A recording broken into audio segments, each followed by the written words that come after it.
Hello, everyone. Welcome. It's Friday night. Welcome to Headmaster's Homeroom. I am your host, Lady Hamilton. I am so excited to be back with you. I've always got some amazing guests. I told you in my previous podcast before that when I went to CPAC, my mission was to really interview the guests. Me personally, I always just get tired of hearing, get up and do something in your community. And so I wanted to know what people were doing in their communities. And it was amazing how many people were there. But I met over 40 to 50 different individuals that we got to speak to, interview, share their stories. I've invited them back because their stories are so great. So I am so excited. I told you last week we had an amazing author. As we remember last week, we had an amazing outlet that was starting their brand new book. It was it was a cross current, but they've started a digital ebook audiobook company because they were getting banned left and right from Amazon. We'll definitely have to get our author hooked up with Clayton. But I am so excited to be back. I've got great news when we come to our sponsor today too, and I am really excited. Also, we're going to be starting something new. I have so many guests that I want to bring to you, and I do not want to take away from introducing to you who they are, what they're doing, how they're doing that. But I promised in the very beginning that I would teach you also how to do certain things and make certain things. So I got with our producer, Scott, and Sunday will be our first show that goes out at 12:30 p.m. Eastern Standard Time. You'll be seeing me again, but I'm devoting that show to remedies and to education, how, more of our business plans like we did with Miss Lee. But this week, we're going to be doing home remedies. I'm going to talk a little bit more about that after our guest today so that you can see a home remedy that I've made. And I'm going to talk to you about that. I'm going to show you how to make that on Sunday. So make sure you come back and see me. So I'm not only on Friday nights at 7 p.m., but I'm also going to have my show on Sundays at 12:30 p.m. Eastern Standard Time to do a little bit more hands-on with you all. And I get excited. I love to do that. So I know that our guest is here, and I'm so excited to welcome him. Again, I met him at CPAC. His name is Bernie Flowers. And I'm going to let him tell you his backstory. But this is his book called Black Values Matters. And I want to read the back of it to you. It says, Blacks are among the most conservative ethnic groups in America. Somebody needs to tell them that because as a group, we aren't voting like it. Most Blacks I know are concerned with basic common sense issues like crime, inflation, the economy, taxes, school choice, vaccinations, etc. Most Blacks I know want equal opportunity, not equal outcomes. Republicans are interested in kitchen table issues, with progressive Democrats concerns themselves with trending social issues. The Democrat Party treats Black Americans as voiceless, reliable generational support. The Republican Party is not much better in this treatment of Blacks, offering few viable alternatives to progressive Democrat policies. Liberal policies sound great in the political campaigns, but after several decades of unbroken support, what has the greater Black community received in exchange for decades of undying reinforcement of progressive causes? Maybe it's time to audit our one-sided political support. I offer that America's Black civil rights movement has been conflated and neutered through association with the issues of supposedly oppressed minorities. This essay is my goal to get Black voters to understand that in the end, Black values matters. So I am going to bring our guest in. I hope everybody welcomes the wonderful Bernie Flowers. I tell you, it was an absolute pleasure to meet him. So let's welcome him in. Lady Hamilton. Bernie Flowers, it is so great to see you again. Welcome to Headmaster's Homeroom. I was just introducing your book, everyone. Again, this is Black Values Matters. And as you can see, I have read this book, and I have a lot of things that we'll talk about in your book that I've personally highlighted and want to talk to you about. But this is an exceptional book, everyone. When I read this, it took me like a day. I reread it today just to highlight what I wanted to and go over with you. But it was just so engulfing to me that I read it immediately and could have put it down. So With that being said, congratulations on a very, very good book. Thanks so much. You're welcome. But before we get started, would you want to tell everybody your background, who you are, who is Burning Flowers? Introduce yourself to our audience. Wow. Well, first, thank you for having me. When I met you at CPAC, I was totally impressed. And the term kindred souls comes to mind when I talk to you because we're all trying to improve the country. And we see storm clouds on the horizon, but we can weather those storm clouds if we get our head together and work as a unit. And, I'm working on my thing with the book, but it all comes together. But who am I? Well, I'm originally from North Carolina, left there 35 years ago. I've got military retirement, and I was in the Air Force for 20 years, went to 22 countries and 43 states, if I remember, traveling around with the Air Force, doing all kinds of things for Uncle Sam. I retired in 2008 and worked for a bank for a little while and found that to be um, it wasn't that it was boring. It was just our country called again. So another 13 years, I ended up as a senior civilian at DHS, working as an interagency technical advisor. I don't want to get into all that, but I had a lot of access to a lot of different things. And I was working there, and I just saw that what I was doing was not conducive to the best part of this country. I was seeing things like the Afghan refugee crisis. I was involved in that. The Haitian refugee crisis, the trouble at the border, where our borders are open and allowing thousands of people and drugs to come into the country. And I came into the military and the government complex as a civil servant and as a patriot trying to help. And I found myself doing things that I wasn't comfortable with. And in the meantime, COVID was happening. Yes, I am unvaccinated, and the government was trying to make me get a vaccination that I didn't want.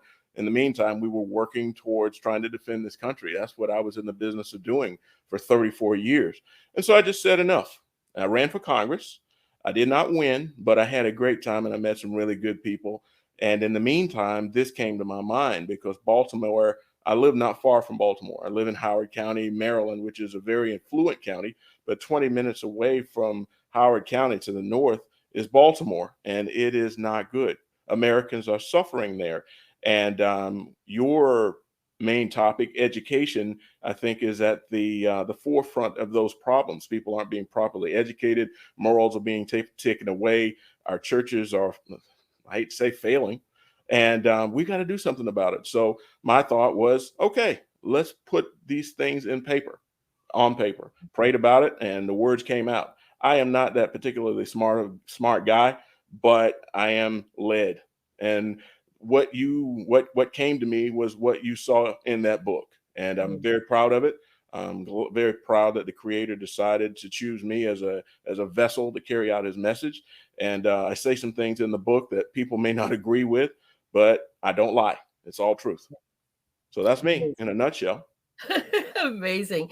Last week I was just talking to my guests there too, who started a online bookstore, ebook and audiobook. And I will definitely get you guys hooked up into an email because he found authors were getting banned for, just even following God. Right. And it was just amazing because what we were talking about is how active God was in like 2020, pulling different people left and right. Start this. I want you to do this. Hey, you can do. And you're like, I'm not an author, or I've never opened up a school, right? Or all these little different things. And he's like, oh, guess what you are now? Yeah. God's a comedian. He's always laughing at us. And in using us and, and doing amazing things through us. So I am so honored that you recognize that. I am thrilled that we were very much alike in that aspect, and we both had those same things that just hit our core. And it hits my core because people just look at me strange when I say that all youth lives matter, and I get banned for that. Yeah. I'm like, what? And I'm like, and they look at me, they're like, well, what youth don't matter? And I go, isn't that the point, that they all matter? I mean, I don't care what background you come from. I don't care, the color of your skin. I don't care your religion. I mean, my job as an educator is to show you the pathway forward, but that's not happening. Right. So we have to sometimes take the bull by the horns, as they say, and go out on faith. And that's what I did with the book. And that's what you did with your educational pursuits. Right. And here we are. If you don't mind, there is so many highlights in here that I love. I mean, everyone, I want you to understand that this book is phenomenal. It is really kind of based off of a lot of experience with Baltimore per se. And I say that per se because there's so many little tidbits in this book that relate to everybody and anything, right? I'm just going to go over your chapters. Your chapters are what was the problem with Baltimore and our urban centers. Chapter 2 is Black culture is under attack. Chapter 3 is politics, churches, and big money. Chapter 4 is how did we get to this point? And chapter 5 is how we fix Baltimore. Now, I said that it does relate to Baltimore. That's his experience. That's where he's from.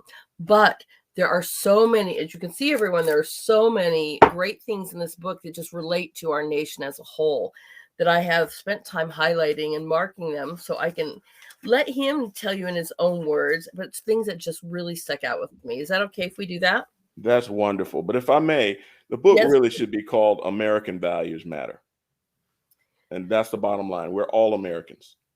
I think though that they try to put in such a divide Yeah. that we just want to think, well, what do you mean? They just run around and they have no value, or they say that with, so many different religions as well too. And I just hate that they do that. And I agree because this really resonated with me on American values and just in general, family values. Yes. But it just shows us also how similar we are. I've said this in podcasts before that I've been around the world too, and we are so much alike, even though we're not. I mean, but we wake up, we go to work, we go to school, we come Yeah. home, we eat with our families, we love on our families, we celebrate. The differences might be our culture or traditions, Hmm. right?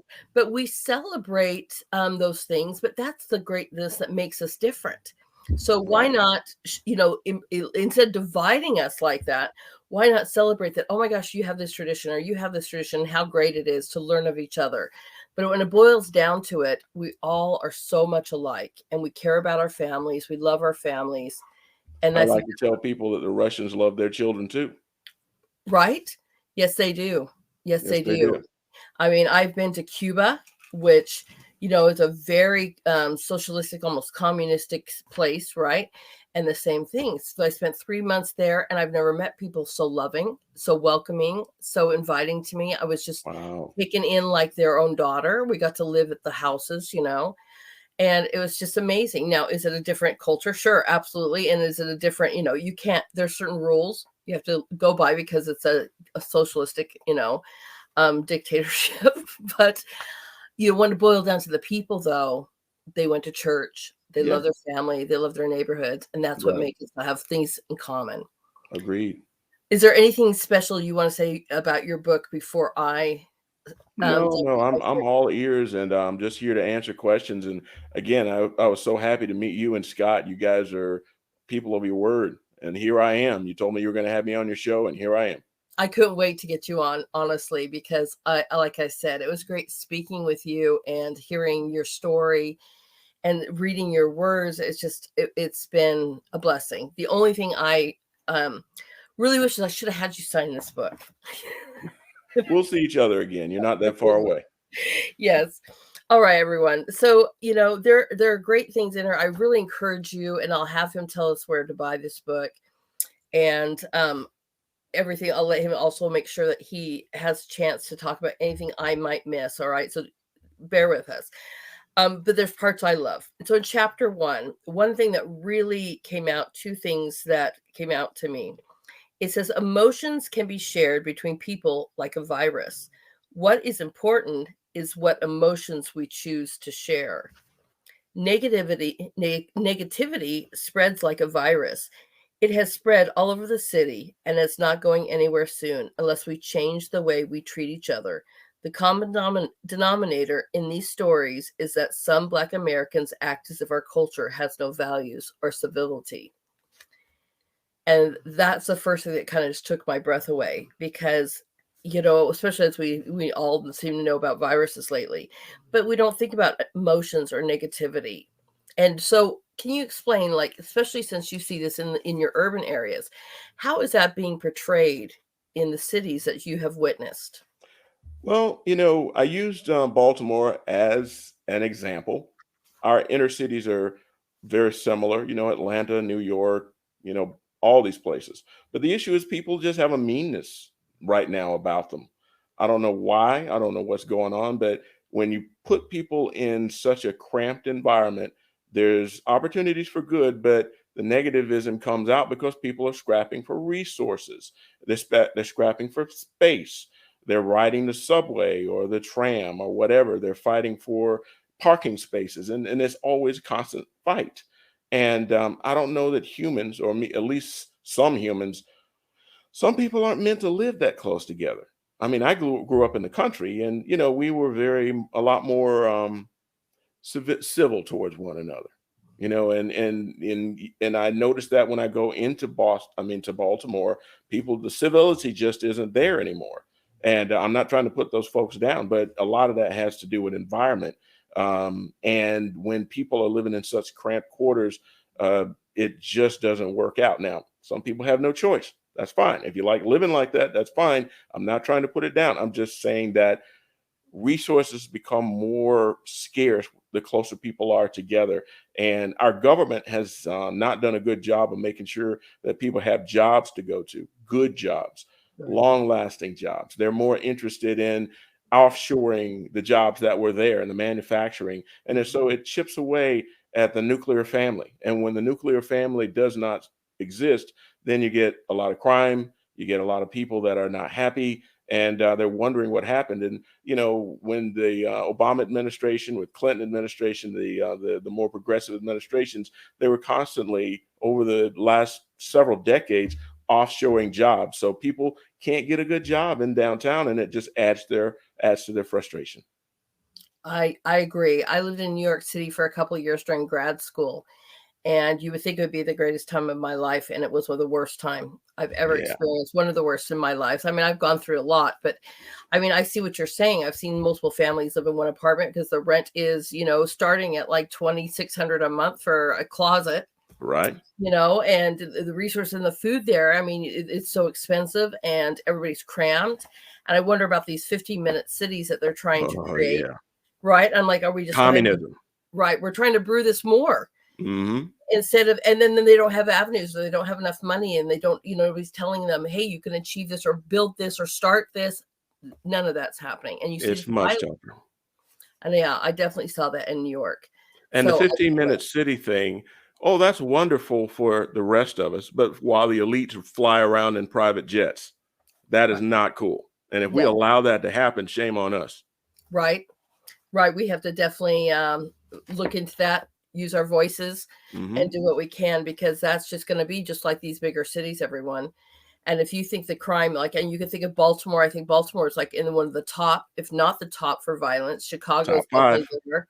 Right. You've got New York City that's on the rise again, too. And it's just like these big cities are just urbans of absolute hatred, division, and there is, and then I think that's because there's no actual resources or avenues. Nobody wants to show them ways, but I could be, Well, if I may, and I'm getting please. off of your list of things you want to take care of, No, but but there's a please. title called gentrification. Hmm. And so George Soros, he and his group have been famous and notorious for, basically ramping up the crime in the cities, and then they swoop in after everybody leaves out, buy properties cheap, and then gentrify the place and turn it into a yuppie paradise. I know I shouldn't say that, but that's what it is. I mean, it happened in DC, and it's happening all over the country, and a lot of those older places are prime targets for that gentrification. But the problem is, where did the poor people go? Right. And nobody's looking out for them. You and No. I maybe, but Right. that's about it. Right. And every program they seem to create, and that's one of the things we'll talk about here too, that I've highlighted. These programs that they seem to create are just never ending cycles to continue to keep you down. Right. And it's just right as the funding continues to soar, the programs just are getting worse and worse, and keeps you in this subservient situation, where you absolutely have to rely on the government, and they definitely don't want to tell you the way to get out. Exactly. Government wants you to be poor. They're never going to they're only going to give you enough money to keep you poor and under their thumb. And the government should be here to allow people opportunities, but to not pick who's winners and losers. But, that's how I feel about it. I feel that, with my background, Marxism has not gone away. Those people that want to control our country, they can't beat us militarily, so they're going to beat us through soft power. And so I don't want to sound like a conspiracy theorist, but I've got 34 years behind the fence. I know what these people are capable of doing. Right. You've been on the other side. Yes, You've ma'am. seen it, right? And it's been going on for decades. This is not something new. We're just seeing it. Right. I keep saying that COVID was a blessing in a weird way, because it was almost like a veil was lifted from a lot of people's eyes. Yeah, exactly. And to some extent, I'm thankful for that. Yeah. We got to wake up. Right. I'm not sure we all wanted to go through that, but I'm glad that we all got to start seeing, awesome. But I'll stop messing up your plan. No. I've got so many points here that is amazing, that people may or may not know about. So my next one is from chapter 2, under Black Culture is Under Attack. It says, are African Americans perpetrating a fraud? Many of us are quick to pull the race card at the slightest provocation, when we should be thinking to give individual people the benefit of the doubt. Perhaps we should try to set a racial example before we pull the race card. Can you go into that a little bit more, what you mean by that? I know your book does, but what's your personal feelings on that? I grew up in the era of Martin Luther King. I was born in 1965. He's killed in 1968. He was an icon in our household. And one of the things he taught was meritocracy, and that, the children should be treated the same regardless of background and skin color. And that is the goal that he's looking for. But, from success, some people have taken that success too far. And the idea of, okay, I have no control over what I look like. You have no control over what you look like. So why should people judge us on characteristics that we have no control over? And when I, matriculate through my day, I see people who look like me are saying, hey, this person is bad because they're white. That's ridiculous. I don't understand why somebody would come to that conclusion, especially after what King and his followers went through, a generation ago. They were trying to push so that people like me would have a fair shot, and I have had a very, very fair shot. I, came from typical lower middle class background, and now I'm comfortable and retired and able to say what's on my mind. And the reason I can do that is because people like King and his contemporaries sacrificed for me. And rather than me saying that all my problems are based on skin color, no. This should be a meritocracy, and especially with me coming from the military, at least the military that I was involved in, was about meritocracy. If you can do the job, you plug that person in, regardless of what race or ethnicity or gender. But when you start making allowances for race and gender and putting people in because of what they look like, then you're going to have failure. And I think that's what's going on right now. And from my perspective as a person of color, I think that's the proper term now. We should judge people based on their merit. And as far as I'm concerned, a person is my friend until they prove to me not. But you got to give people the benefit of the doubt. So that's kind of what I meant. I absolutely agree. And I have I guess it's kind of a sad story. At least I corrected that. But when I was teaching in the public school system my last year, we were celebrating, of course, Martin Luther King's, Junior's Day, right? And the children were talking to me, and they're telling me that they still had no rights, that they had no possibilities, that laws and stuff were also different for them. And I was like, laws are different for you. I go, what do you think the civil rights movement was for? And I go, what do you think Martin Luther King walked for, and fought for? So that you guys would have the equal laws. Mm-hmm. Now, what mentality is something totally different. That's how a person can choose to be prejudiced or not, based off of their emotions and mentality. But the laws are the same for you and me. And they didn't even know that. Yeah. I'm like, why do you think we're celebrating this? Are you in a segregated school? And they're like, well, no. I go, those are the things he fought for. In fact, strong young Black women in Florida stood up for this, so that you could go to the same schools. And they're like, really? I'm like, oh, this was a prime example of them taking those pieces out of the education and saying, oh, you still don't have that. You still have Well, to fight for those laws to be equal. well, And the I'm thing like, is, these people are trying, the people at the top of the food chain, the 1%, the people that run everything, they are trying to change history. mm-hmm, Those things aren't being taught in school. You would know better than me, but the civil rights movement that I grew up with was about bringing people together. It wasn't about dividing people. right, And when we are teaching our children or eliminating facts in the true history of this country, we're doing people a great disservice, and we're making people think that we're turning people into martyrs and what's the word, victims, and that's what we yeah, don't need. We don't right, need any more victims. We've got to. Everybody can't be a victim, right. and that's how I see things. And coming from what we call Tobacco Road, where I'm from, if I can get to where I am now, a comfortable lifestyle and an intact nuclear family, then anybody can do it. But it's a Mm-hmm, matter of choices. right.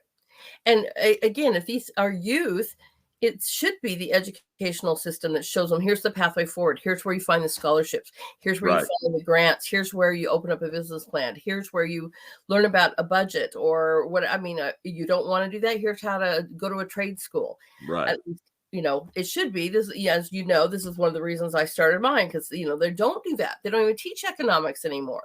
right. And it's a really bad shame. In fact, I'm just going to show later, Representative Jeffries came out and said that what's wrong with the Republicans is that they want to fight to take out history and not even teach these kids about the Holocaust. I was like, that's already been taken out. There Hmm. is like, according to statistics, 40% of our youth don't even believe the Holocaust even existed. And that's a shame. Isn't That's it? terrible. What, 10 million people died Yeah, during that between Russia and Germany's, things, and they don't even know about it. yeah. They killed a lot of people, but the thing is that the intact family is being attacked, Mhm. and part of the issue is that we need to teach our own children. We need to sit down and take some time from watching television and watching football and even working, and just sit down and make sure our children understand history, and that's a responsibility as a parent. Maybe some people can do that, maybe they can't, but I really, really believe. I mean, for example, my wife and I were talking. If you see things messy around here, we moved furniture last night, and one of the things we came across was an Encyclopedia Britannica from 1972. Those World Book encyclopedias, Right. and I carry those around because my Mhm. mother and father sacrificed to make sure that I and my brother and sister had those World Book encyclopedias so we would know what was going on. Now, that's an anachronism at this point. People have the internet, they don't need that. But those encyclopedias from 1972 helped me get ahead and helped me understand what was what in the world. And had they not done that, I don't think I'd be sitting here talking to you right now. Well, I have some of these kind of too, like especially dictionaries from different ages, just to show my students as well. We'll do like a dictionary challenge, Hmm. and we'll look up on the internet, and how words are getting changed daily. And Right. then we'll look it up, and the original one, like one from 1965, one from 1985, and we'll just be look at the differences that this has been changed. New words. Right? Hold on to those encyclopedias because you never know when I might call you, go, what did the encyclopedia from 1965 say on this? Because Right. to be able to even find accurate information now, that Yes. might be limited, or at least their view. Yeah, exactly. I mean, I don't know if you were familiar with the book 1984. I Mm-hmm. got a copy of it over in my stacks over there. But the point is, if you can control history, you can control perspective. And once you do that, you can control people. Folks don't Right. understand that. They think Right. the government is the end all be all. The government should be afraid of us. We should not be afraid of our government. I agree. I agree, especially in a republic where it's supposed to be that we are the ones, in charge of our government, not the other way around. Exactly. So, all right, I have another one for you, and we're gonna get right. Take your time. Speaking of history, no, because it goes right with this. You describe about the woman king, and I've not seen this. I've not seen this movie either. But what people don't realize here, and this is what really gets me, and I'm going to tell everybody here, and this is true. In this thing, he talks about the woman king, okay, but the tribe, right? This is a real life story. an all-female regiment of warriors, which existed from the late 1600s to the mid 1800s, was once the West African kingdom of Dahomey. Am I saying that right? Dahomey. Dahomey. Okay. These Black Amazon warriors who were fearless in battle and absolutely dominated all male warriors they encountered. The Dahomey was so intent on making war upon you said my ancestors, but their ancestors, capturing and selling them to Europeans, that they reduced their population of male soldiers and had to rely on their women to guard their country and their male king. Then it goes on, you go on to say that even after the British government outlawed slave trading in 1849, the Black Dahomey king petitioned the British government asking to continue trading Black slaves. I don't know how many people know this, and I knew my students did not know this, that, Europeans absolutely gathered these slaves. There's no doubt about it, but they were being sold by their tribes in Africa. And even when slavery stopped, which still to this day, in Libya, they're still active. You can buy a man who looks like me for $400 today in Libya, thanks to Hillary Clinton. Right. Isn't it crazy? And most people don't realize that slavery goes back to date, even on the time scale that you can find from, I don't know, a history, right? I could pull that up. I'm sure I know I have it, but it goes back to 7600 BC. Yeah, it's all in the Bible. It's there. The Bible's a history book, and Hebrew slaves, that's where the term comes from. I mean, the issue of the day is there's always been slavery. And it's just amazing. And I don't think most people even know that. I mean, we're still fighting. Right now, they're asking for reparations, thinking that the U.S. started slavery. And I'm like, bad history. Right. And the people that are in charge in this, say the Department of Education, they know this. Most of these people have degrees from Ivy League schools like yours. They know what true history is, and they're allowing this to happen. And I say that's a foul. Right. And it's just amazing because you have many pages into this chapter that goes into how Hollywood and our media has really shaped this narrative. Our schools have really shaped this narrative, and it also affects Black values. Because if you think that we are entrapping you, and just 100 years ago or 200 years ago, we were doing this as a country, and not realizing that this has been worldwide and continues worldwide, it can really continue the division. Definitely. And we'll get to your favorite saying, which is, we'll finish on that. I love it. Here's something I think other people may not know either, too, is Lyndon B. Johnson. And it kind of started, I think, a little bit before that. Lyndon B. Johnson and his Great Society kind of reminds me of FDR's with his Great New Deal, which did nothing for us. But we have these great societies. And I'm going to let you talk about it. The only part I have highlighted on that is that Johnson intended to give poor Blacks a crutch that they would never stop using, a mental prison of dependency of their own making. The Great Society programs were implemented in 1965. So talk to us a little bit about that, because you go into great detail.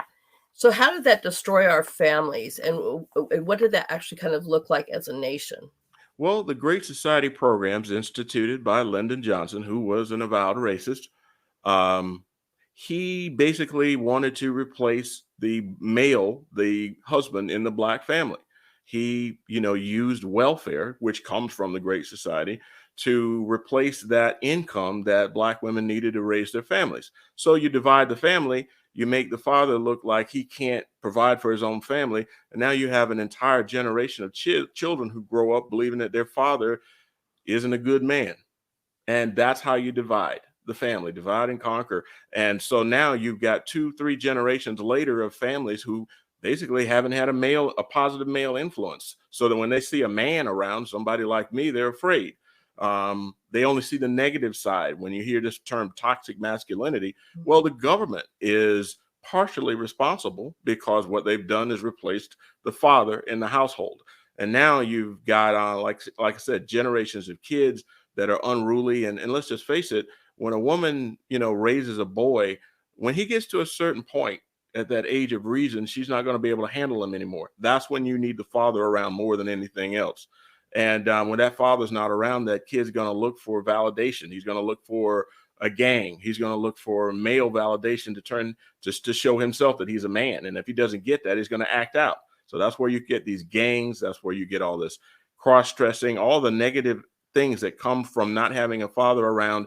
I can trace right back to Lyndon Johnson and his Great Society. I have to agree. My husband in his health class talks about the important roles of a mother and a father in a family. And Right. it's amazing that he does this in health class, but I love it. But even from the age go, we think that we don't need our fathers, and they're so important to the family. Even if they're just joking around and playing and whatever, that those moments of seeing, because a father is different than a mother. I mean, a mother Very is much nurturing and different. caring, but a father has his role. He stands as the patriarch, he stands as a provider, the protector. The And if these defender. kids, right, and if these kids do not even see that from the age 2 or 3, by the time they're teens, like you're saying, they're lost.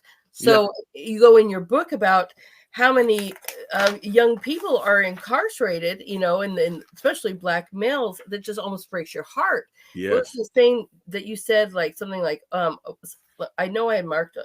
There is over 40% Yeah.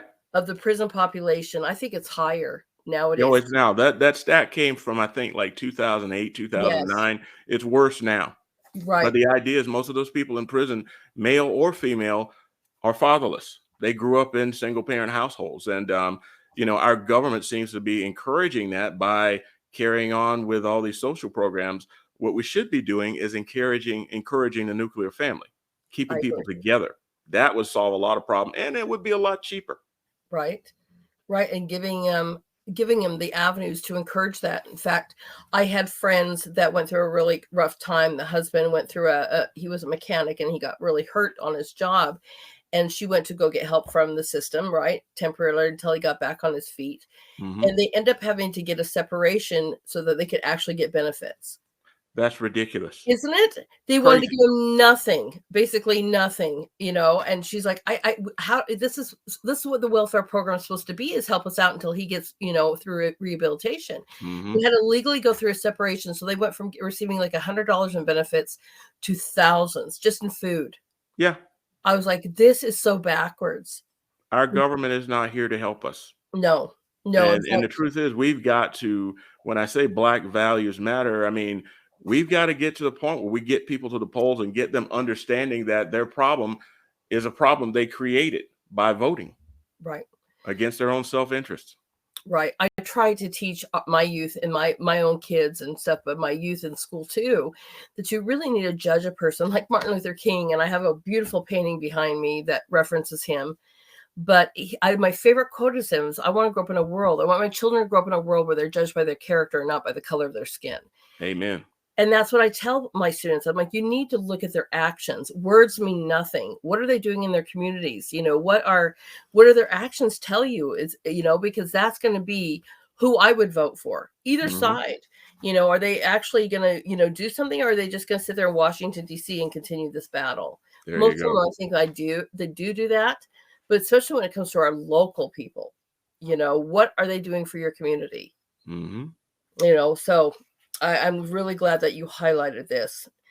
Now we get to one of I think the worst things I've seen recently. And it's not that, here's my opinion on this. If you want to have drag queen time, great. You go do you as an adult. You go to that space, you go with your friends, like you said in here too, or your people, and you have that. But then once it started getting involved with our children, that's what's making everybody upset, is that you're involving children now, Right. instead of something that was pornography, it should be pornography, and you should be a certain adult age to even view it. It's now encompassing our schools. So you have, is drag queen story time good for our children? What I've highlighted is this, what you say, I often wonder about these progressive parents who are willing to expose their precious children to the ugliness of men parading around dressed as women. How would they feel about exposure to female strippers dressed and gyrating in front of their precious children? And I really loved that scenario where it was like, What would you do if it was different? What if you Yeah. were women there and they were stripping? I mean, I've seen parents at like student school board meetings, just even reading some of these books, and the school board's like, you can't read that in here. You have to leave. And she's like, this is what my kid got set for homework. Mm-hmm. So what do you think? Because I don't know, from what you did in your research, how does the Black community feel about this? Honestly, the first thing is the Black community is kind of divided right now because a lot of the social trends that come into the United States come through the Black community. And so the idea, if you want to protect your children, why would you take them to something like this? And, those children are impressionable. A kid 2, 4, 5 years old, even up to 10, it's your mind is like a reel to reel recorder. Nothing is ever forgotten. You may not be able to recall it, but we look at these people doing odd things as they grow older, and it comes from their childhood 9 times out of 10. And so we claim to be church people, a lot of us, but doing sexual things, it's just crass in front of children. You should never, in my opinion, um, allow your children to see sexualized stuff, whether it's gay, straight, whatever you call it. It's just wrong. It's wrong. And the idea that we allow our children to be accosted by these people, and we're allowing, people are taking their children to this, it makes me just crazy. It's just terrible. And when these kids are out doing things in the future, doing bad things, I mean, civility is very important, and there should be no idea of sexuality before a child is of age. Of age is one thing, but elementary school, no, that should not be happening. Using public facilities for these people to dance around and carry on like that, I don't understand that. I don't understand any good that comes from it. So that's why I brought up that analogy of bringing in a stripper. What's the difference? Why do you allow a man to do that, and then a female was to do the same thing, and they would never allow it? So it just sounds very, very strange to me, and I felt good writing about it. I Yes. really did. I think you brought up a point here too, that most of the Black community are probably the strongest community of churchgoers there Oh is. yes, very much And so. so how do we break that? And I was thinking, this is how they did it, by affecting and infiltrating the churches. Right. All of a sudden now you have this movement where it's okay and it's whatever is being accepted by the churches, and then you have the if you are the Black community and you're the most that go are most of church attending people, this might be another way that it's affecting that community so much, Right. because you've now infiltrated the churches. Infiltration is a good word. Yes. So my thoughts are that we got to get the word out. We got to let people know, because sometimes, let's just say I'm over here doing something that's not right. I would expect my friend to tell me about it. Well, we got to tell our friends that this drag queen story thing is not good for our nation, not good for our cities, not good for our counties, is not good for our children. Right. And people think, well, it's not happening in my area. Well, let me tell you, I live outside of a bigger city in a very rural area, and not even 15, 20 minutes down the road, they were having a story hour. Yeah. My little town. So it's everywhere. I've seen these all over social media. Here's one, and it's just really interesting, because I'm like, when did this become a thing to bring our children to this? I don't know how it exploded so much. And it's not even like story hours. You're seeing dancing and parading, and they're coming to the schools now. Yeah, sure are. To the churches and to the schools. And most people who have children are busy, with two parents working, or even one parent working. They're busy working.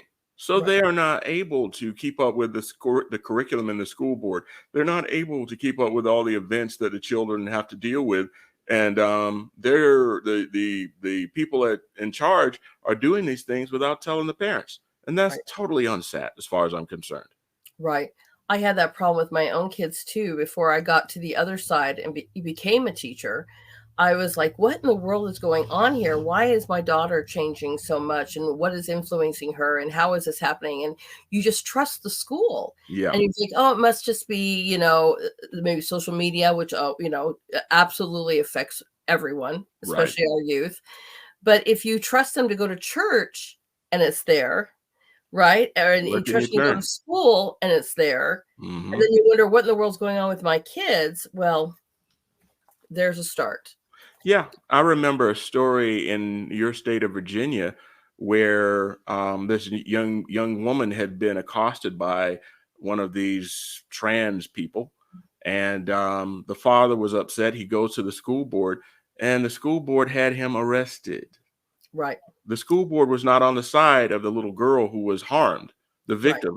They were on the side of this trans person. And then as time went on, people came to their senses, and the school board actually moved that kid who was a serial molester to another school.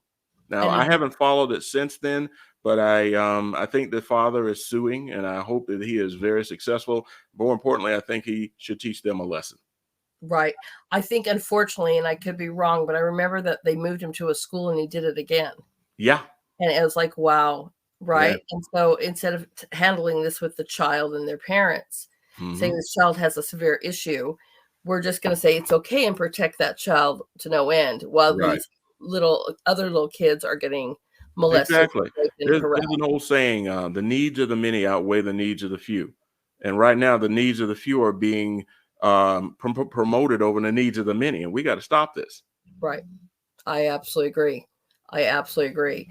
Which brings us to this great point too. You have the thing about um, President Obama in here. And, I can remember when he was even running and so forth, I was just even excited myself because I'm like, how awesome would it be to have our very first Black president, right? Mhm. And I just thought this would be great for these kids to look up to, and it would give them avenues to say, I am anything, right? If they already think they're not possible. And if people don't know, my kids are Afro Latino, right? So I'm like, how great would this be to have a role model that it would break that mold that you'll say, okay, I could do that. And I'm sure it did to a lot of kids too. But what I don't think that people realize is he promised a lot of things to the Black communities. And instead, he promoted the LGBTQ, pathway. Rainbow flags all over the White House. Right. And you're like, and the Black communities literally just got stranded and Yes. nothing moved forward. And you're like, what in the world? And you have this highlighted in your book. I'm going to show everybody here so you can see that you have this highlighted. It says specifically for Black Americans. And then on the next page, everyone, it shows what was done for the gay communities as a result, right? And it's just really interesting. I'm just going to let everyone kind of know. So for Black families, it says he awarded 1.2 billion to Black farmers. Awesome. Expanded funding for HBCUs. This is only specifically for Blacks, okay? And then he made Black people feel good. Now, there's 3 on here that are not specifically for Blacks, so we're not necessarily going to talk about that, but 3 that were specifically for that. Now, the ones that were specifically for LGBTQ people, he made monumental legacy on their rights.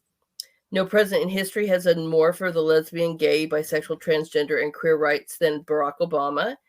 He helped lift the ban on people serving in the military. He, in February 2011, Attorney General Eric Holder announced the administration would not defend the Defense of Marriage Act in court. He made his first public statement in favor of marriage equality on May 9th, 2012. And the federal government told public schools they must allow transgender students to use bathrooms that correspond with their gender identity. And that's a huge issue in itself right now too, because no offense to young men, but how convenient, I mean, would it be for a young man to just claim that and go into a locker room with girls, just because, I mean, they're young boys and then we want to be around a whole bunch of girls. I mean, I can see that. Maybe some are, but then, I can see this being used as a perverted way as well too. But I mean, it just really opened the door. And we saw this with, the Rainbow White House. And I'm not saying that they shouldn't have their rights, but if you're going to promise that you're going to work on your own communities and you fail them, where does it leave? I mean, do you think people still love Obama like crazy, or do you think that Black communities were able to see through that? I think that a lot of people are starting to wake up. As you notice in the book, I helped in the Obama campaign in 2008. First thing I did was volunteer. And I was a registered Republican at the time, and I ended up being the precinct chairman for North San Antonio. However, people are started to gradually wake up and realize that we've been baited and switched.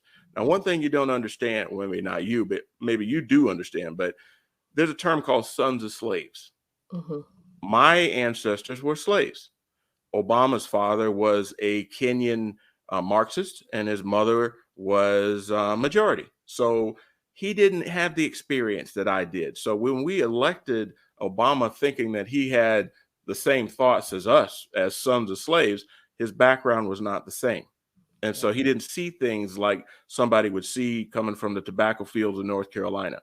And that's what Black people thought was going to happen, that they were going to get reparations. We're still arguing about reparations and all that sort of stuff. And, it just hasn't worked out. But in the meantime, other people have gotten what they call reparations. I'm not necessarily in favor of it, but my deal is Obama doesn't have the same background that I did. And 2 years later, or better yet, 2 terms after he has been in office, now he's saying, yeah, rah, rah, rah for reparations. Yet while he was the most powerful man politically on the planet, he did nothing to do anything for the Black community outside of give platitudes. So that's what I have a problem with. He needs to be called on the carpet for his lack of support of the Black community. He didn't do what he said he was going to do. Right. I have a problem with politicians in general who always say that. Hey, when I'm in office, I'm going to do this. Or if they were in office and when they need to be reelected, hey, when I get back into office, but you're like, you're already in office, you're running for re-election. What's stopping you from doing anything now? Exactly. Right. And it's just a bunch of voice, a lot of words and no action. Hence why I think, what's his name? Biden says malarkey. Yeah. When I read the quote here from Lyndon B. Johnson, I mean, you could have almost put another name on that, because Easy. When I saw, President Biden, when I saw him speak, it's like, if you've ever seen him speak as a senator, one of his most famous things is like, he didn't want to have a non-segregated schools. Oh, yeah. He didn't want it to be a jungle, quote, Yes. jungle. He was a racist. Still right. is. You're like, right? Are you kidding me with this? I mean, so when I read that from Lyndon Johnson, I was like, "Is that a Biden quote?" Yeah, Biden has been a long-term. I mean, as I remember, he was an acolyte of Senator Strom Thurmond, and deceased, and the gentleman from West Virginia whose name escapes me, but he and Hillary Clinton all came from that camp of racists. Senator. It'll come back to me, but it's in the book. But the guy from West Virginia was a Klansman, documented. And Strom and Biden, I believe, was one of the speakers at his funeral. So, Democrat, Republican, that really doesn't matter. It matters who you're affiliated with. And Biden has always been really against Black people. Right. But we voted for him in droves, apparently. Yes. Well, right. I don't know. For someone, so many people have. Yes. And here we sit, and how's that working out? They're not well. Right. A favorite. I love this. I love that you love Dr. Thomas Sowell. If everybody doesn't know who Dr. Thomas Sowell is, you need to go look him up. We talk about him in my school a lot. He is brilliant. He's very ground solid in his thinking and in his verbiage and his. I believe he was an economics professor at Stanford. Still is. Oh, still is. Still is. Wow. He's up in his 90s and sharp. I would have thought they got him out of there. They were trying to get the Supreme Court Justice Thomas out of doing this too. But right. Go Dr. Sowell, and he is amazing. He says that Black votes matter. He believes that if Republicans could get 20% of the Black votes, the Democrats would be ruined. I don't know how many Black people actually realize that the Democrats have always not been in their favor. Maybe there's a few, maybe there's not, but you show an amazing picture here, everyone. Look at this. Yeah. Right? First 23. Go ahead. I'm cutting you off. You say it. You say it. You got the book. Right. You carry on. I can't remember everything. It's history that is never taught. The first 23 Black congressmen were all Republicans. Yeah. Look at that. There you go. I told you I love this book. There's just so many things I could highlight, but it's not just so much about Baltimore, everyone. There's so many just wonderful nuggets in this book. And Dr. Thomas Sowell, right? It talks about how much our vote and our money are two of the most important things that we can use as power and that Yes. can shape us. We've seen companies go down. Our voting, again, if you just vote for the person that actually does the actions that you align with, Right. if instead of their words, we'd be in a much better situation, either And side. those who go into office and don't do what we ask them to do or what they promise to do, we need to hold them accountable. I Vote them agree. out. I agree. Or start giving them calls and telling them how unhappy you are. My congressman, well, I had one, they redistrict us, so I'm already bugging him. And he's like, Mhm. well, whenever you want to sit down and meet. Well, I don't know you. I want to know what you've done. For what I've Mhm. heard, you're a scoundrel or whatever. I don't know if he's a scoundrel, but he's not for the community. Right. And I'm like, that's going to be really important to me when I go vote next time. Oh, yes. You You and know, all your friends. That's right. That's That's right, we got because I will people tell all my friends that we need somebody in there that's actually going to do stuff for our community. agreed. So I love this too. There's just so many things here. Of course, the plantation owners, robber barons, and tycoons were not only not going to stand for recently freed former slaves to be successful. I told my students that too. I said, after the Civil War, do you think everything was just peaceful and that everything was hunky dory? And they got to have their own houses right next door Oh, and take sure. their work, right? I go, do you think that people were just like okay with that? It took almost Not at 100 all. years Yeah. for that, and then they were writing for, sitting there fighting for civil rights, as we know with Dr. King. Mhm. So it did not go down very, very well. So I don't know if a lot of people know this, but what were the Jim Crow laws? I'm sure they affected you, especially in Basically, North Carolina. well, the thing is that these post-Civil War people that were in charge, that were Democrats, by the way. Hmm. The Democrat Party, chartered the Ku Klux Klan, if you didn't know that. So what they did was they created laws that would make it harder for newly freed slaves, newly freed citizens to vote, poll taxes, and all kinds of things to stand in their way. And this sometimes it was actually physical confrontations. And so when people would go to vote, they weren't able to. And then once the election was over, it was done, and black people had very very little power. And there were laws that kept people from living where they wanted to do, laws that kept people from starting certain businesses. And it was just a terrible thing. And it lasted from Reconstruction slavery all the way to well into the 60s. Right. So yeah, it was pretty bad and still is to this. But on the other hand, the pendulum has swung, to the different direction now, because now we've got black people saying they don't want to be around whites. And the segregation thing is divisive and it's destroying our country. And that's the Right. real deal. We got to Yeah. stop all these restrictions and divisions. Let people live where they want to. Let people do what they want to. Let people do as their talents allow them to, but don't stand in people's way. All you want to do is to be able to compete. Right. And if you can compete, you can prosper. Right. And I saw that too, even in my grad school, they had certain dorms, Hmm. for depending on your ethnicity. They had different graduations. You're Yeah, like, terrible. you could all have the great big graduation you could go to, but then they would have individual graduations for different groups or departments, and definitely had the dorming segregated. I'm like, and you guys, you just fought to take this away, and You now just destroyed everything King fought for. that's And right. they do that because they don't understand the history of it. That's right.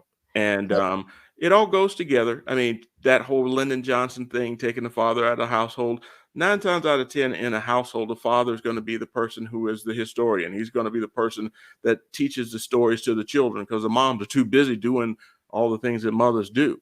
right. And so separating the family has kind of culminated in where we are today, where you got kids asking for separate dorms at you just say you went to Columbia.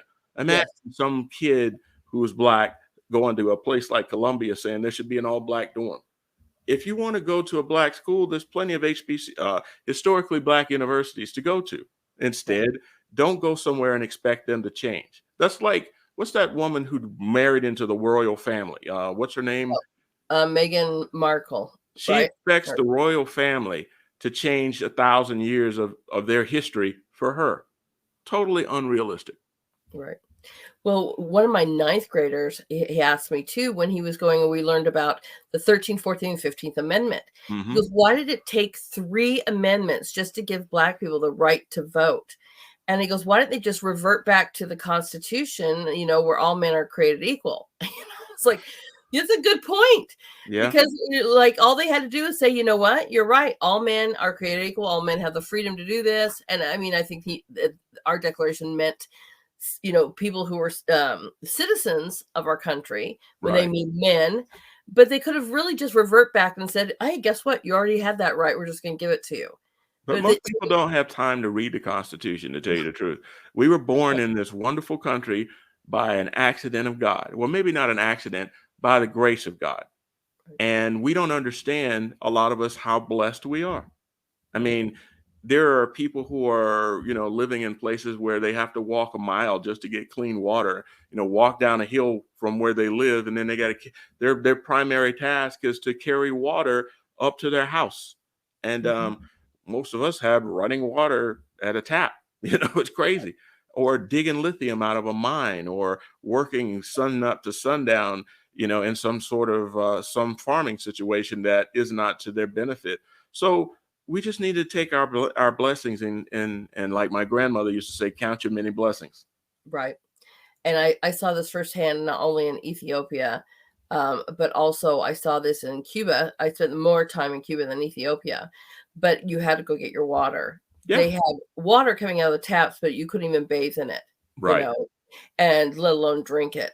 And so you'd have to go down to the local corner where they'd have filtered water and everything. And you have to bring your containers and you'd have to load up and bring them back home. And I was like, this is just something that's happening to this day. Yeah. That wasn't too many years back, but people don't even realize how wonderful we have it here. I suggest anybody, please go visit a country. Please. And most people are never going to leave this country. A lot of people never even leave the city that they were born in.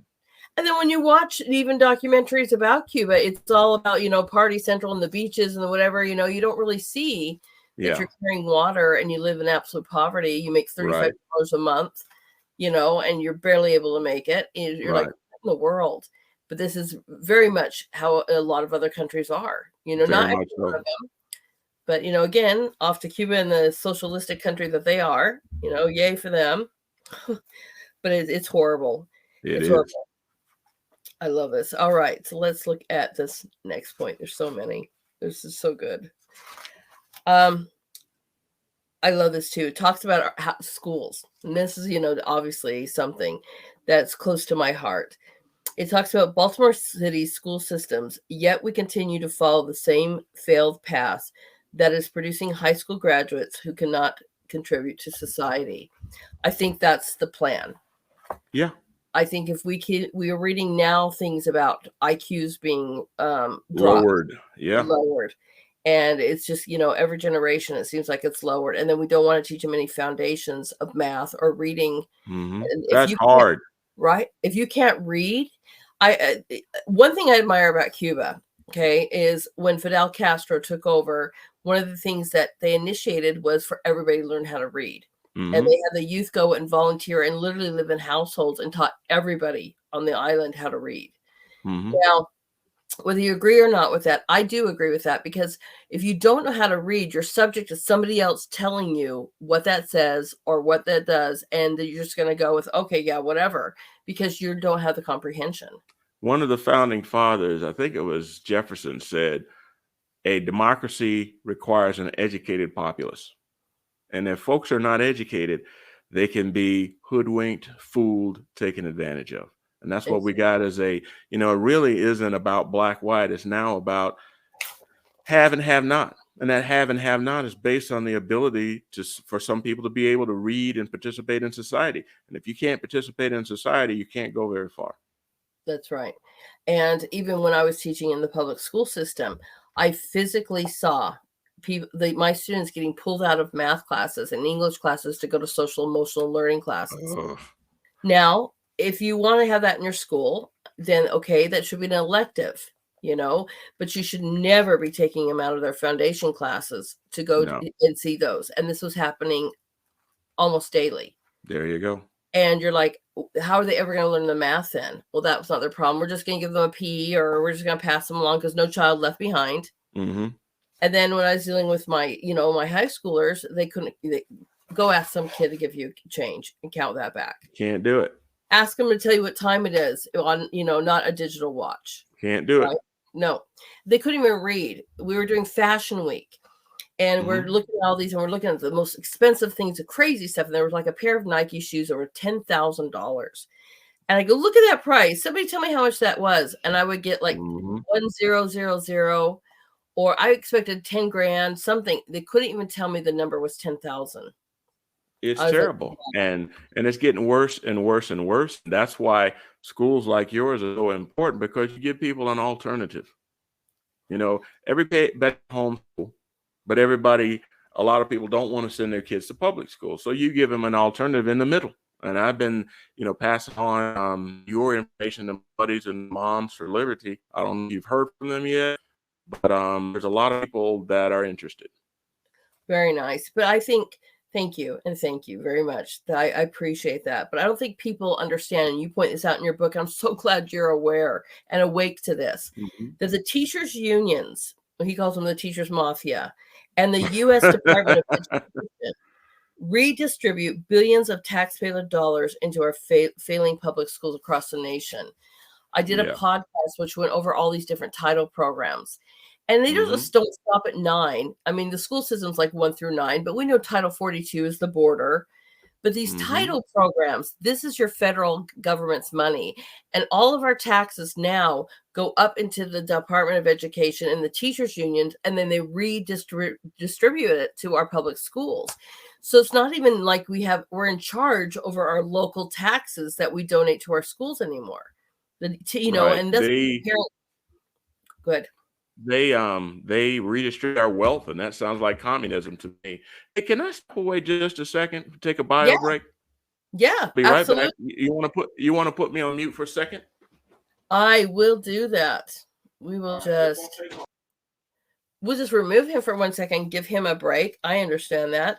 But this is just, again, it's just amazing that we don't even know that we don't even have control over our own local taxes when it comes to the education department. I can't remember what podcast that was. I think it was 4, where I went over the different titles. We actually read them, one at a time, so that you could see what they were, that you could make the decisions for yourself in the schools. Do I like what they're using with my money? Do they not? But getting involved in this, and understand that you might think, oh, it's not my school, but it's every school, because all of our money is getting redistributed through the Department of Education. And those titles, Title 1, Title 2, Title 9, I believe is actually DEI. Title 1 could be a CRT, SEL. They go down to even our school lunch programs, our teachers' salaries. It looks like he is back.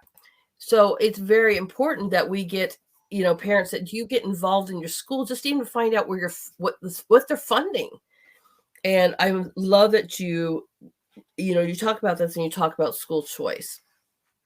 I've been looking into the school choice, and I think this is a brilliant idea.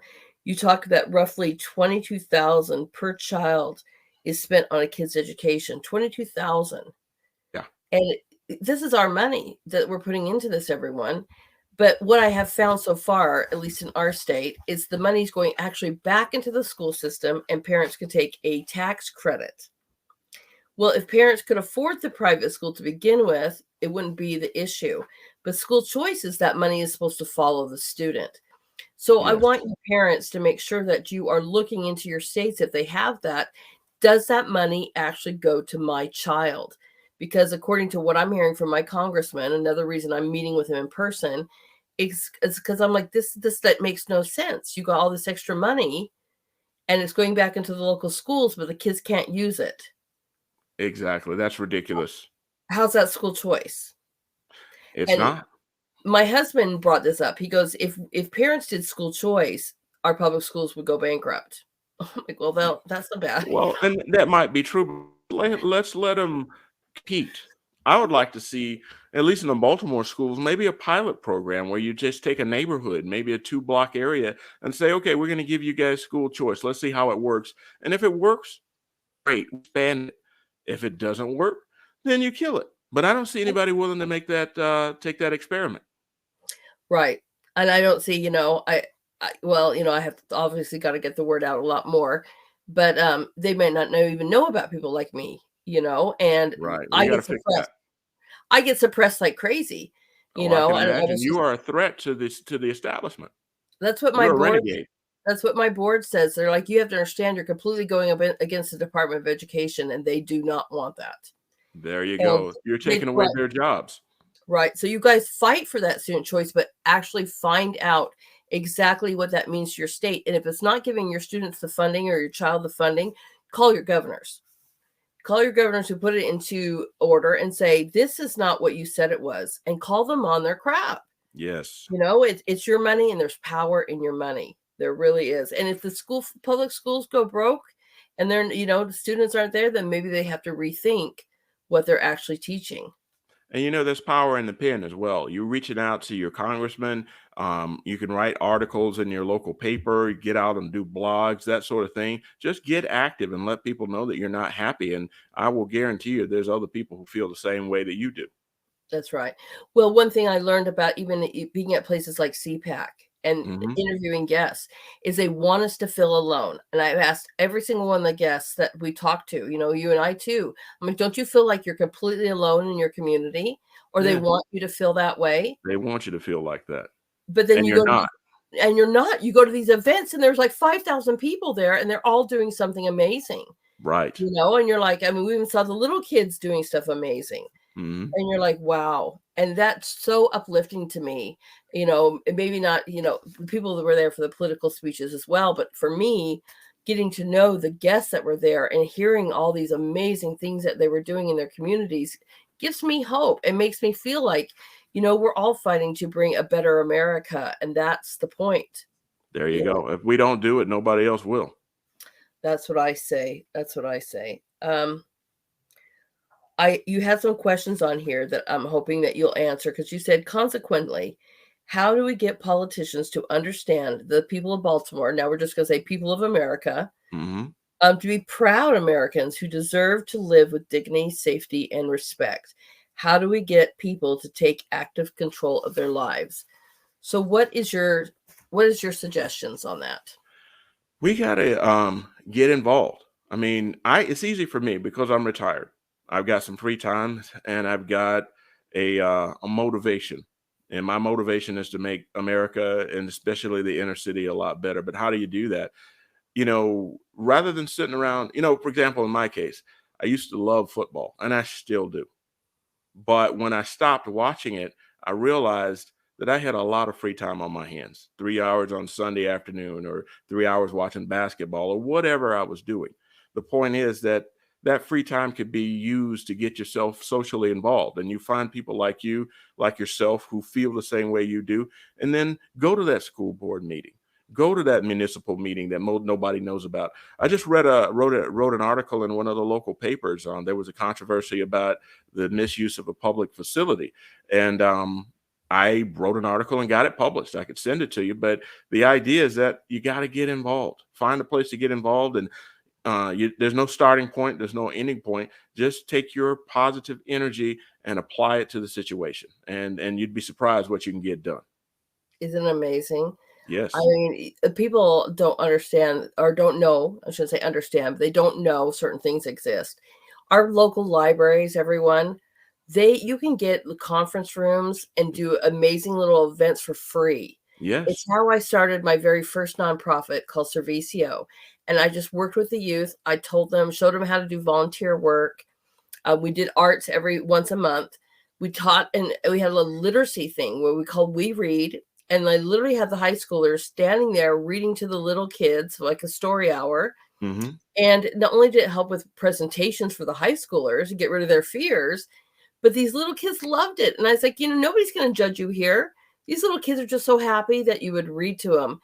But it caught so much attention that the adults that were there for citizenship classes started coming to these We Read things so they could learn to read in English and pass their citizenship. It was unbelievable. There And you go. does that have anything to do with politics? No. But you know what? You're doing something in your community to make it better. So We nobody all said, have everybody can't do everything, but everybody can do something. right? I And mean, just get to know your neighbor, yeah, right? Go bake a loaf of bread and take it to your neighbor and just say, "Hi, how are you? Who are you?" yeah, If you don't know who they are, yeah. right? Or get your little groups together and go start something in your library, which is free, or make phone calls for somebody if you want to help a politician, or you get on the phone to your congressman, or get involved in your school board, or run for office. I mean, there's so many things. A lot that can be done. And a So lot of people are brainwashed into thinking that their efforts don't matter and everything you do matters. it does. It does. Tell us how hard it was for you to write a book. So if people thought, I can't write a book, can you explain to them how possible it would be for them to do that? Well, for me, it was motivation. To tell you the truth, I just decided I was going to do it, and I kind of had the thoughts in my mind, and I felt like I needed to get them out. But it really boiled down to dedicating 2 hours a day for about 90 days. Really did. My publisher, I think it was July, and I was thinking about doing this, and I mentioned to him that I was going to do it. And he says, "Well, I can get this thing published before Christmas, but I need it by 1 November." And so we calculated, and I just sat down, divided the time, and sometimes it was more than 2 hours, but it was a minimum of 2 hours a day. But it was fun. I had a great time sitting in front of this very computer, writing out the things that were on my mind, and it turned into that book, and it was fun. Isn't that amazing, everyone? So to me, that doesn't sound like a very long time. Maybe to you it is, but 2 hours a day for only 90 days, and you could have a book of your own, and you don't have to write about politics. You could write about canning, or you could Anything. write about your family. You could write about your heritage. You could write about your city. You could write about whatever you want to write about. Yeah, That's another thing, everyone. If you want to write a book, it's not really that hard, and you could always edit it. You have people mhm. that can help you with that too, but just being able to get that, and even if you don't publish it, sometimes even writing helps you get Get things emotions off your expressed. mind. Right. There you go. And, the funny thing, the book ended up being about 146 pages, but when I turned it in, it was more like 200, and we had to cut it down because I wanted it to be a book that people could read quickly and, no more than 3 or 4 hours depending on your reading speed and something quick and impactful. But, finding the words was not hard. I thought that was gonna be painful. They just flowed. Once I started and it got myself a little process going, it was beautiful. Yeah. And people don't understand you can self-publish on Amazon. I mean, Okay. uh, I hired a publisher to help me make it look pretty, but the truth is that everything that I did could have been done on Amazon for free. Wow. So there are no restrictions. I did not know that. Well, unless you might be promoting Christianity, apparently. Oh yeah, they don't like Christians. They don't No. like Republicans either. They don't like conservatives. Right? And so, even with your title, though, I bet that's what another reason why they would promote it. You Yeah, know, I did that on purpose too. right? That's brilliant, because it's a way to work around the system and get out in a really great message. That we shouldn't be scared or nervous or anything about each other. We need to embrace and love each other Hmm. and understand that we really are the same when it boils down to that. We're human beings who care about our families, care about our communities, care about our values. And if we don't stand up and start fighting for those, we're losing them very, There very you go. quickly. This country is a grand experiment, and a lot of people don't understand that the liberties that we have here don't exist outside of the Western world. You live in China, you live in Russia, you live in all over South America. Things are not so good. Things are Right. not as good as they have it here. And a poor person in America is like a rich person in Ethiopia. Yes, So folks need to understand that. And if we want to maintain our lifestyle for our children and their children's children, we need to make a stand right now. I agree. Speaking of Ethiopia, when I was at the hotel and I would go down to eat, they served us free food with the hotel, which was Hmm. really nice. But of course, I'm going to tip my staff that, and coming from, I never saw a check, so you'd have no idea how much it was. So Hmm. I was like, oh, okay, I don't have Ethiopian money on me. I had to go get that, and I didn't have a lot to trade in. But giving them even $5, it put my waiter in absolute tears. He was crying. And I was like, did I do something wrong? Was that not enough? And the concierge told me that's how much he makes in a week. And you Yeah. just tipped him that much for one meal. And here I'm like, it's only $5. We spend that on a coffee, unfortunately Yes. now. But that $5 just made his whole, week. And I was like, Right. wow, we don't And realize how lucky we have it we are here. really at the top of the food chain, to tell you the truth, economically, and people have no understanding that who haven't traveled outside the Western world don't get it. They don't Right. understand how far the American dollar goes. Everybody has dollars. And believe it or not, I know I'm going off subject, that there are more $100 bills outside this country than there are inside it. Because people outside this country, when they do major transactions, they use dollars. That's right. Because other people's currency can't be trusted. Right. Right. Yeah. For now. And let's hope it kind of For stays now. that way. Right. They're really For now. wanting to, right. They kind of want to change that too. But, Yeah. there's some great things. And so I can leave on this, but I know I'm missing so much. And I before I end on these things, what do you want to tell everyone about your book? Because I've reached things that I like, but obviously I've missed things that are your favorites. So what are some of your favorite points you would like to make?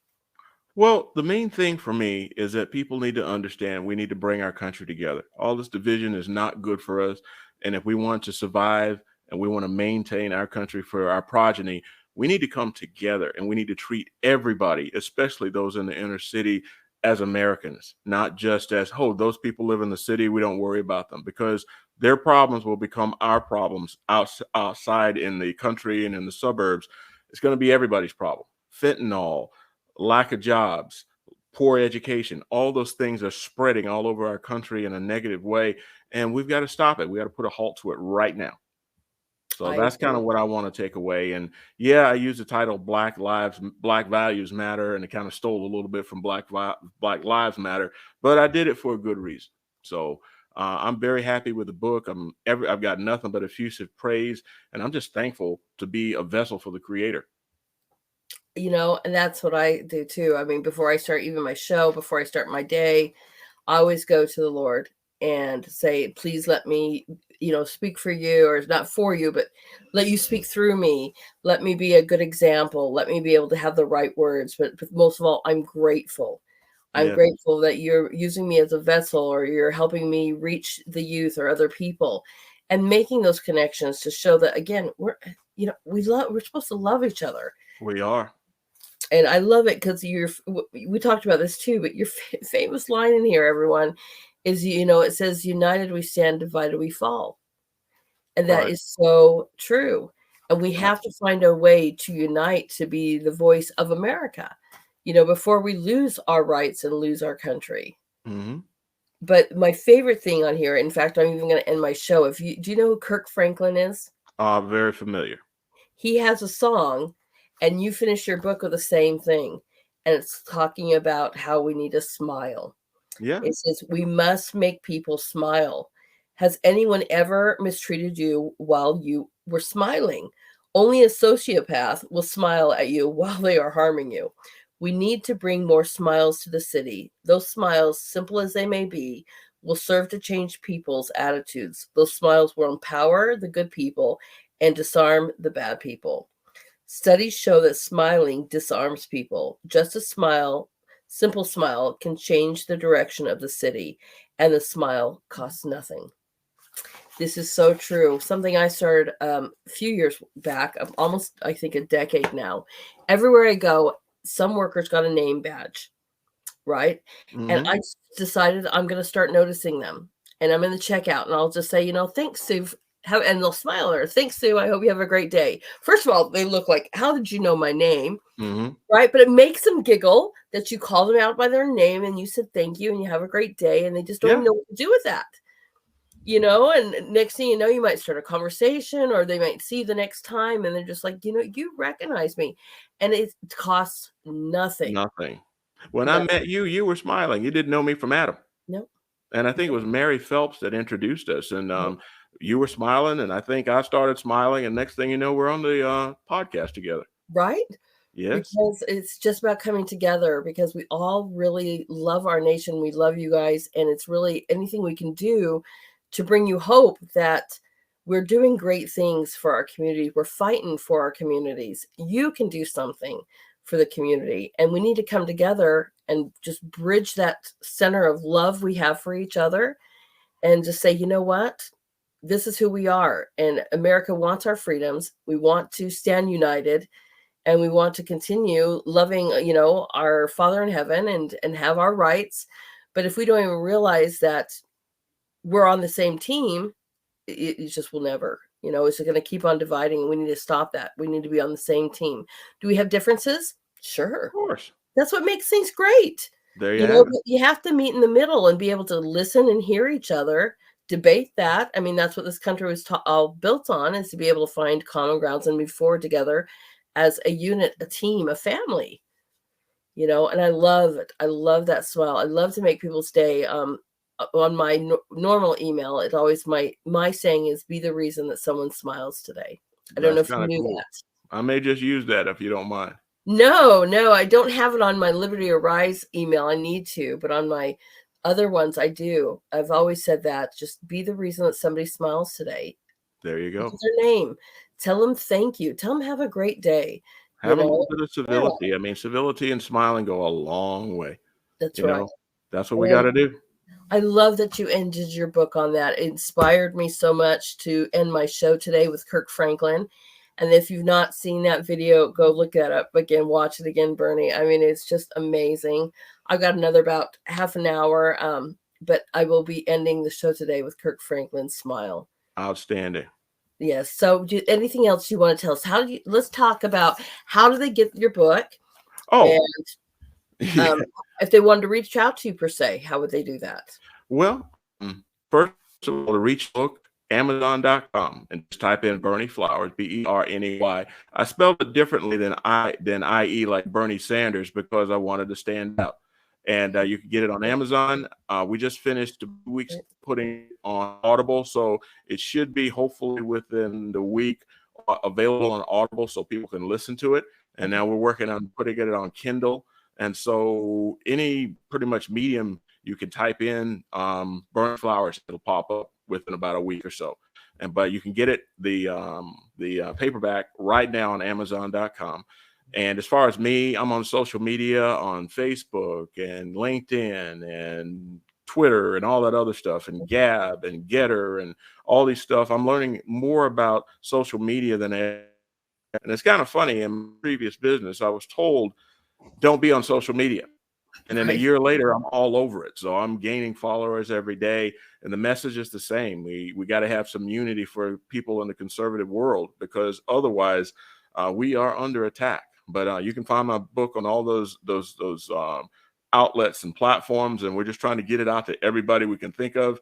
And I'm kind of on a little speaking tour. I've made about 10 dates so far, and looking to do more every day, and locally around here in Maryland. So if anybody wants to hear from a quote unquote Black conservative, just give me a shout. And if you go to my website, let's see, do I have a card here? I can't remember my own phone number, but just type in my name. It'll take you to BernieFlowers.com, and all that information will be available to you. And if you want to shoot me an email, I think it's info@BernieFlowers.com. Awesome. You know what is really great about that is, I want to know more about your conference too, because I can be on the road and I can highlight one of your conferences that you're speaking at, just as media. Because if you guys are following us, I will absolutely tag Bernie Flowers in the show and put it on all of our social medias. We have the same as you. We're on Twitter and Facebook and Truth Getter, Gab, and so forth. And so we'll have him highlighted there so that you can follow him as well and see this show. And underneath the podcast, I always put the links. I think I missed last week. I'm sorry, everybody. I'll have to fix that. But I promise today I'll get to that. So you'll have all of Bernie's links that you'll be able to find him as well. So that you guys can reach out. And please buy this book. Like I said, it may, when you read it, it says maybe about Baltimore State. But this has so many, as you guys saw, it's so many great, wonderful little nuggets of just truth and history in it, and I'm so excited. Like I said, this is my second time reading it. Wow. And I'm like, this might be something that we're reading in my school. So I'm very excited to do that, especially to get the ebook so that I Yeah. can share with my students and stuff, and during class, because next year we are promoting. So every other year I teach either world history or American history. And so for world history, I'll do world authors, Hmm. right? But American history, I do American authors, and that's coming up. And so we would love to have you part of the curriculum. That would be So, awesome. right. That So would the be students learn that. Um, totally. Right, because we need to know about these great things, and then it also teaches our kids that you could be an author. Yes. I'd love to give them pathways, and so maybe on a personal note, I might have you come guest and just show these kids what it would take to become an author. I I'd have you love to guest, do that. right? Have you guest speak for this next coming year. Okay. Right. So see how many these relationships can help everybody, because at least with my school, I'm all about showing them the path. Here's Hmm. the actual way you do it, and showing them the avenues so they can do it and they're prepared. So no matter what they choose, my son is legally blind, and he is on, I believe, I don't know if he's kept them all, but his sixth book. He says he keeps editing them, Hmm. and I love it. He can still write and stuff and see somewhat and read somewhat. So he's not 100% blind. He's legally blind. But they told me that he was going to die in 2 weeks and he would be Wow. nothing. And during school, they would just put him in front of a TV, a blind kid in front of a TV. And they tell me, well, he's never going to do anything with his life. That didn't last very long. A couple of years of that, and he was out. And I Yeah. was teaching him myself. And here we are. Now he's in college and he's That's writing books. great. But That's that's the whole beautiful. point, is that we've got to show people that they're possible. It doesn't take you to move a mountain. You can No. start with a small pebble, everyone, and the difference that you can make in your home, even. Be that mom and be that dad and bring value to your children. It's so important. Amen. Amen. Bernie, I was so excited to have you, and I can't wait to continue our relationship. Please let me know about your tour, because if I can work it out, we'll see what we can do. I'll Um, shoot you an email, and I keep a little spreadsheet of all the places I'm going, and it's growing all the time. So I'll send it out to you, and you can do as you see fit. But the idea is I'll be in Washington County. I think I forget the date. It'll be sometime in May, and then the South Carroll Republican Club with Sally Taylor. This is in Maryland, by the way. So it might be a little hike for you, but there will be more dates. And as I get closer to you, then I'll certainly let you know, and maybe just pop in. Yes, it would be great. I Amen. appreciate your time. Everyone, again, please, please, please support Bernie Sanders, or sorry, Bernie Flowers. You People see, make that mistake all the time. Bernie Flowers, please. And this is his book, Black Values Matter. And I cannot recommend this enough. And it's going to reach each one of you differently. I hope you enjoy it. Reach out to us and let us know what your thoughts are. If you have any questions, you can reach out to us, or please reach out to Bernie himself. And thank you so much for being on our podcast tonight. Thank you, Lady Hamilton. Is there any last words you'd like to say to our audience? No, just keep on keeping on. Bottom line is that we are in a situation where we got to work together. We've got some storm clouds in front of us, but from the rain comes our food. So bring it on. That's right. We can come together, and we can get through this together. That's right. United we stand, divided we fall, everyone. Yes, ma'am. All right. Thank you. And I'll see you again very soon. Yes, ma'am. Be See you later. blessed. Thank you.